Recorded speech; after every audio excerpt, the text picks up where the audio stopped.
Let's stay in the Big Ten with a result that just wrapped. We were kind of talking it through the end game here. Indiana blows a huge lead. I believe they're up 20 points early in this game against Iowa. Home game for Iowa. To say Iowa needed this one is an absolute understatement with the way that they have played over the better part of the last month and with adversity that has hit this basketball team as well. Patrick McCaffrey announced a leave of absence just, I believe, yesterday. And due to anxiety, give him credit for it. I thought it was impressive that he actually came out and was very transparent about what his issue is, as opposed to, he could have said personal reasons, etc. So for them to respond without, he's critical to everything that they do. He's always on the floor. He's one of their best offensive options. To lose him, to go down so much early, climb all the way back and get a win, their first win in Big Ten play, kind of feels like a moment we could remember, Jeff, for your preseason Big Ten champions. Does this swing the season at all, or is this just a blip on the radar? Yeah, I don't know if it swings it completely. I'm not ready to re-anoint them as the Big Ten champs.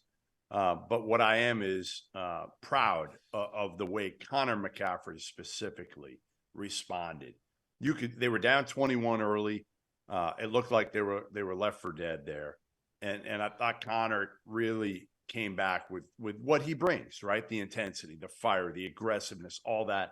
And you wonder, like, how much of it was looking at his brother on the sideline and saying, like, what the F? Like, how are we not playing harder? Because early on, it was Indiana doing whatever the hell they wanted.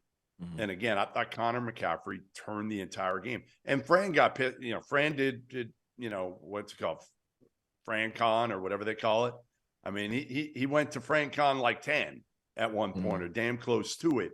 And he got heated several times throughout this game because I think, again, it was also personal for him. And I know Patrick. I've known Patrick for 10 years. And like you said, I'm proud of him. It hurts me to see him on the bench, not in uniform. It really does. He's just such a good kid, and he's been through a lot. So for me, I want to see him out there again. I want to see him smiling out there again. And it was just good to see Iowa kind of come back and feel good about it with one of their teammates dealing with a lot of shit, and the coach's son dealing with a lot of shit right now.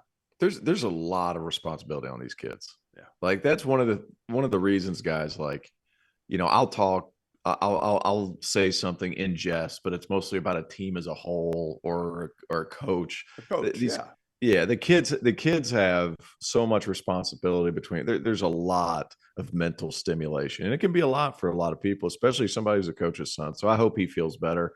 You call it FranCon. I'm going to call it McCaffrey 6. I like that one. What I do think, I thought Indiana, what was it, a 12 or 13 day period between games?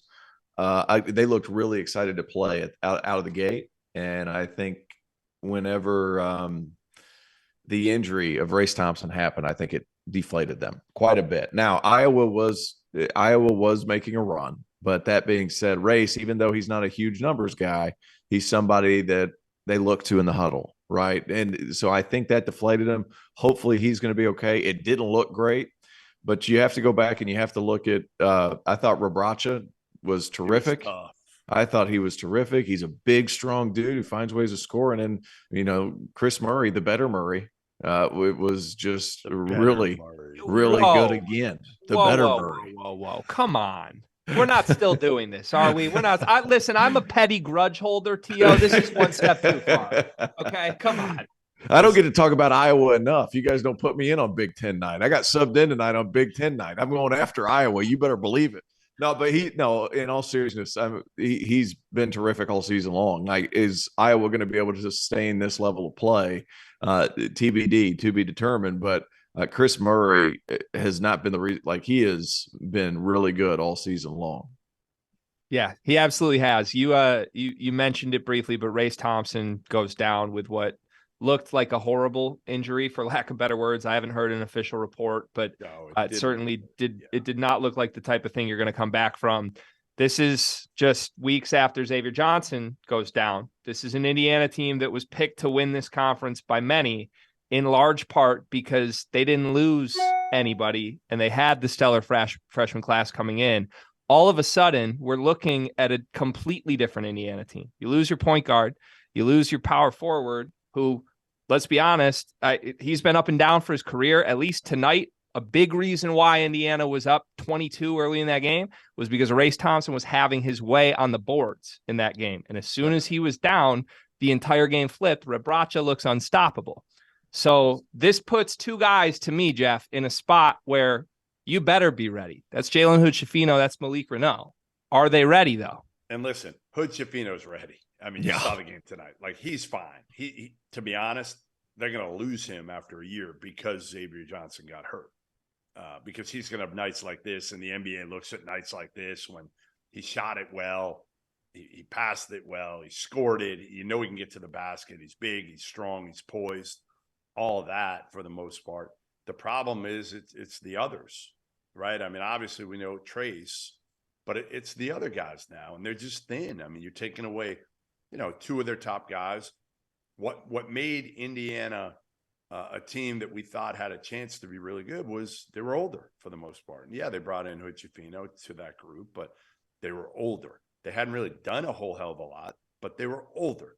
And now you're taking away two of their really old dudes, and you're forced to play, some role guys in big moments. And even tonight, like, they started Tamar Bates, and again, he's up and down a little bit. So this Indiana team right now, it's going to be very interesting again in a Big Ten where, there's not a lot of easy ones. I'm not saying that there's a lot of brutal ones either, but like every game right now is kind of a war. You can win it, you can lose it.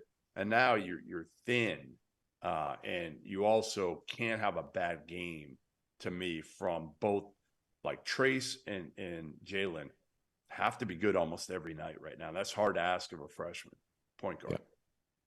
Yeah, Jeff, you saying that there's not an easy night is interesting, because I think this conference is as easy as you want it to be, would be my answer right now. But no team is that good, so that. I don't agree, because they're all about the same. Yeah. I mean, there's certainly a middle of the pack group, but I think they're all middle of the pack. Not all. Purdue and Ohio State have definitely separated themselves. Yeah. But even Wisconsin. Even in the tiers in the middle, I think we're breaking off into teams that are self-inflicting wounds to themselves, and then teams that might hit a road bump here and there. But like, whatever Maryland has been for the last month, whatever Iowa has been for the last month before today, whatever Illinois is doing right now in that locker room, those are self-inflicted wounds from teams that we liked on paper. So I still think there's teams that will emerge from this and look a little better than we think. But you can make the argument both sides. Either every game is a winnable game in a positive way, or every game, nothing's easy.